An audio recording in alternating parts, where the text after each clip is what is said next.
College football's best programs follow these 10 recruiting rules.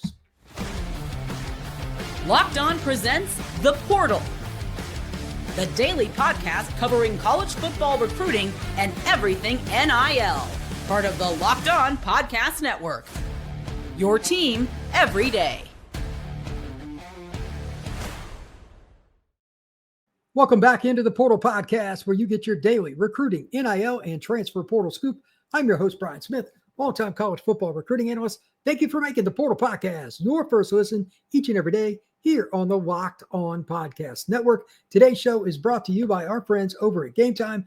Download the Gametime app, create an account, and use code LOCKEDONCollege for $20 off your first purchase. Today's show is all about 10 recruiting rules that the elite programs essentially follow, and I've just tracked them. I'm not the creator. I'm the one just reporting the news. These are the ways that teams get ahead and stay ahead in college football to make deep runs into the playoffs, constantly be in the top 5 to top 10 in the college football rankings, and just flat out make their fans happy. So let's get started. And there's no particular order with this, but these are the 10 rules that you should live by. Number 1, impact recruits. What is an impact recruit? There's a lot of different definitions, and everybody is certainly able to come up with their own, but this is something that is subjective to each program. For instance, Rich Rodriguez is going to evaluate an impact recruit differently than somebody at a program like maybe Texas. Texas uses a drop back quarterback that may be a little bit mobile, but primarily going to throw from the pocket. So the quarterback that Rich Rod takes each and every year, probably going to look a lot different. But one of them could be an impact guy. One of them might start as a freshman or redshirt freshman that wouldn't even play quarterback in Texas. So again, it's subjective. But for whatever scheme it is, offensively, defensively, doesn't matter. Do you recruit impact players for your particular school's needs, schemes, and long-term benefit? That is very important. Number 2, meeting needs. There's some basics that I'll go over throughout this pod, but a couple are pretty straightforward. If you're short on running backs, recruit running backs. If you are short on the ability to get size just overall, add a few more players that are a little bit bigger across the board. Some of this is as straightforward as it gets, but also with needs, it's a matter of numbers. If you come up short at tight end one year, you don't sign one, well, you need at least 2 in the next class. Some of these things are pretty straightforward again, but at the same time, you've also got to add in, if you miss, not just numbers, you got to sign high quality as well. So filling needs is more than just a number. Sometimes you're going to have to get a guy that can make up for the list of players that you missed on the year before, because they've got to be really good because they're going to be a year younger, but those fans are still going to expect you to go out and win. Number 3, balance class. To the point that we just talked about before, if you sign a class that doesn't have a wide receiver or doesn't have a safety, doesn't have a running back, a quarterback, whatever position, that will put you in a hole. Offensive line is the one that is the most difficult to get out of because it's a spot where development is questionable. Even 5-star guys on offensive lines generally do well, but it's not what you would expect. So to that point, everybody's got their own opinion on it, but you need to hit numbers. So developing a balanced class is a little bit different for everybody, but here are a couple basic rules. Number 1, you want to get upwards of 20 guys a class on average. If you're not signing at least 20, that's probably going to be an issue. Clemson's been the only program that's still a really prominent program that's had some classes with less than 20, but they have the fewest number of players that leave. Anybody that doesn't hit 20, probably not going to be a very good number for that class and for the long-term prosperity of the program, but there are a few exceptions. And when you think about this from a perspective of balance, do you have enough offensive and defensive recruits over a 2-year window more specifically, but even within one, do you have 8 or 9 guys at least on each side of the ball, minimum, to help you balance out a starting lineup? Over a 2-year class, if you can't put out a starting lineup, you got a real problem, but you need balance. Next, and this is one of the more fun ones to discuss, and pretty straightforward again. If you don't get at least one quarterback in every class, probably going to bite you.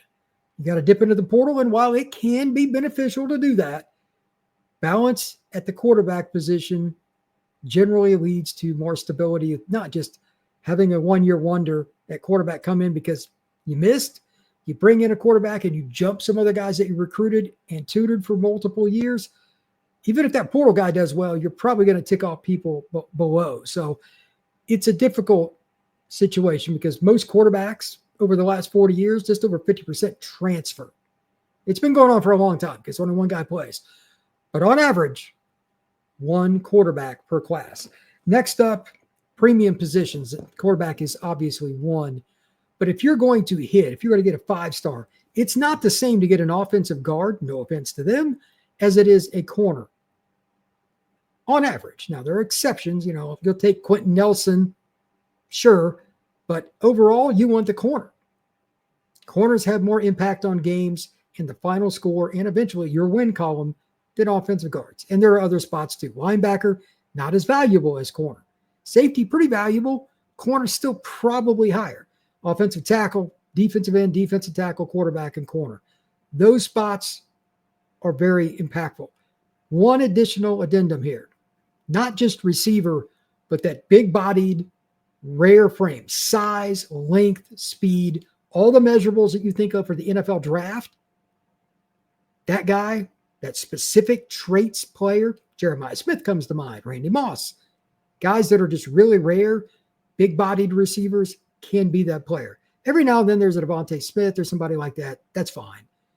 But overall, the most dominant receivers have height, they have length, they have speed, and they have some twitchiness.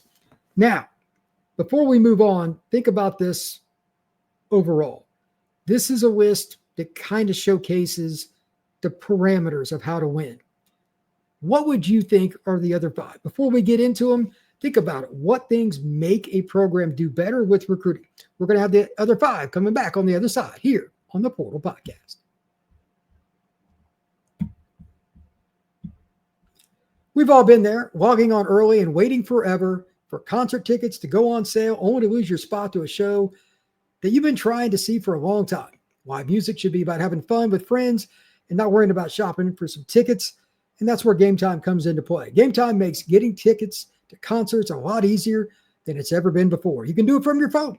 Prices actually drop as it gets closer to showtime, and you can save up to 60% off with killer last-minute tickets. And even better, just my opinion on using the Gametime app, you can click on a seat and you can see the view of that venue. Baseball field, football field, basketball arena, for a play, for a movie theater, for a concert to go see Metallica or anything else that you'd want to see. Gametime makes it a lot easier for you to do that. Take the guesswork out of buying concert tickets and show tickets with Gametime. Download the Gametime app, create an account, and use code LOCKEDONCollege for $20 off your first purchase. Terms apply. Again, create an account and redeem code LOCKEDONCollege for $20 off. Download the Gametime app today. Last-minute tickets, lowest price, guaranteed. Thank you once again for making the Portal Podcast your first listen each and every day here on the Locked On Podcast Network. Truly appreciate you stopping in. Please hit that like and subscribe, share this podcast, and above all else, go ahead and comment. Leave me a question, something that you want to know about. We'll get right to it. Now, let's get into the final 5 here and talking about how you win big with recruiting. And these are the things that I've been studying for a long time. And these are the 10 that I see that are most prevalent with college football programs. This is my biggest pet peeve. And it's one of the easier ones that I think most schools that come up a little bit short on being a top 3 or 4 team in their league, let alone making the playoff or being a championship contender, signing 4 offensive linemen. 4 minimum each and every recruiting cycle. A couple of points on this, and this is just the nature of the beast. But offensive line coaches usually are not the greatest recruiters. There are some exceptions. Alex Mirabal comes to mind out of Miami, but overall, most O-line coaches don't like it. That's fine. You still have 2 options. You can recruit elite talent and win big, or you can recruit okay talent or less and possibly be out of a job. The guys that put the grind on in recruiting still find a way to win more, even against better coaches, because it's the Jimmies and the Joes, not the X's and the O's. That saying will never go out of style in college football, including the trenches. Bo Schembechler used to tell somebody that I used to know when he worked for him, hey, 4 offensive linemen every year, and don't give me a class with 3 offensive linemen and 1 D lineman we're going to shift over. That guy can be a bonus down the road. We need 4 offensive linemen. Attrition, guys not panning out, guys leaving school, guys getting in trouble. If you miss up front, you're going to lose. 4 offensive linemen, minimum. To that point, the next one, number 7, defensive line. Minimum 3 in a class, and this is more of a combination. You need 7 overall in a 2-year haul. But if you get a 3-man class, you better have a dude in it. Same deal as offensive line. You don't need quite as many numbers as offensive line overall, but balance. You're going to need 12 to 14 guys on your depth chart at D end and D tackle, or else you're probably going to get your butt kicked. Defensive line is where the games are often won or lost, especially when you're playing a quarterback that can make all the throws. Are you going to be able to stop a veteran quarterback that's a 3rd-year starter if you've got to bring 5, 6, 7 guys to get to him? Probably not. Teams that always have to blitz are usually teams that are going to struggle. Now, there are some different parameters here. Again, depends on your scheme. Teams that run almost predominantly 3-man lines, they might take a few more linebackers, convert somebody to that stand-up position on the outside. There are some nuances. But overall, you're going to need like 12 up to 14 defensive linemen on your depth chart, at least 3 every year, and preferably 7 in a 2-class situation is going to do you the best service overall. Now, the next thing that I want to talk about, and this is also a fun one, offensive skill players capable of changing games. This kind of goes back to the first thing I talked about. Rich Rod's offense is different than Steve Sarkisian's or any other quarterback. Steve Spurrier's, Mike Denbrock's, whoever throws the football around, that's nice, but sometimes they want a quarterback that's really mobile too. Just depends. But they also need guys that are special players at running back, at wide receiver, and as Georgia, Miami, Notre Dame, Iowa, and some other programs have shown, tight ends could be dynamic too. If you're not getting at least one of these guys in every class, it better be every other, a 1st or 2nd round pick. If you're going to try to ascend to the top of college football, you need a player that the other team has to scheme against. You need a player that the other team has to take account for on every snap. If you do not have that guy on the field, you're not making a run in the college football playoff. And there's a pretty good chance you won't even make your team or your league's conference championship. It's pretty hard to do. At some point, your quarterback's going to have an off game. You need special plays just because your guy is better. Now, next up, signing players who want to be at a school as opposed to, I'm just going to go there because the NIL check was $300,000, $400,000, $500,000 better, etc. Let me ask you a question. If you get an elite player, truly elite, tight end, DN, safety, I don't care what position, pick one, offensive tackle, premium spot like that, defensive tackle, that's the good news. Are they going to give their all to be at that school because they want to be there, because they're going to get the best development, because they fit in socially, all those things? Or are they just going there because of the check? Because when things go wrong, the guys that go there for the check or the people around them told them to go there because they want part of the check, their family, whatever, the infamous third uncle. If that happens and things go wrong, are you really getting an elite 5-star player or even top echelon 4-star guy? No. You have to sign players that want to be at your program. Sometimes it's better to sign the 3-star kid, wait it out, redshirt him, let him go through the development. Look at Iowa. At one point, they had more DBs in the NFL than Alabama and Nick Saban because of this process. Parker is maybe as good a defensive coordinator as there's been in college football over the last 25 years, and that's the process they've used. They didn't sign 5-star DBs, but they developed everybody. They found kids that wanted to be in Iowa City. Whatever your program is, whoever you root for, I don't care if it's USC, Iowa, Michigan, Florida State, anybody else. If you do not sign players that want to be there, it will bottom out at some point. Best example is, ironically, Florida State. Last year, they took too many transfers, and when things went sideways, they had guys quit. You must sign players because they want to be there, not because of the NIL check.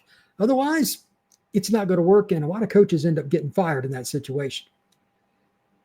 Finally, number 10, signing enough top prospects and avoid overspending in the portal. This has been a very big topic over the last couple of years, especially the spring window in the portal after spring ball. And if it's not going well at quarterback, offensive tackle, whatever, you really think those agents and third uncles are going to be very kind about what the offer sheet is? Here's what you got to do to get this player, for he's going to transfer. Ridiculous demands.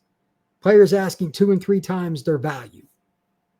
If you do not sign enough volume, just in general, good players, even including some 3-stars that can be developed, pay them, treat them right, make sure they get the right academic and social guidance, keep them in your program, and all of a sudden you have a washout 5, 6 extra kids in a class, it's going to cost you a ton of money in the portal to replace them. And then that lost revenue that you have isn't going to be able to be used for retention the next year. It's an endless cycle.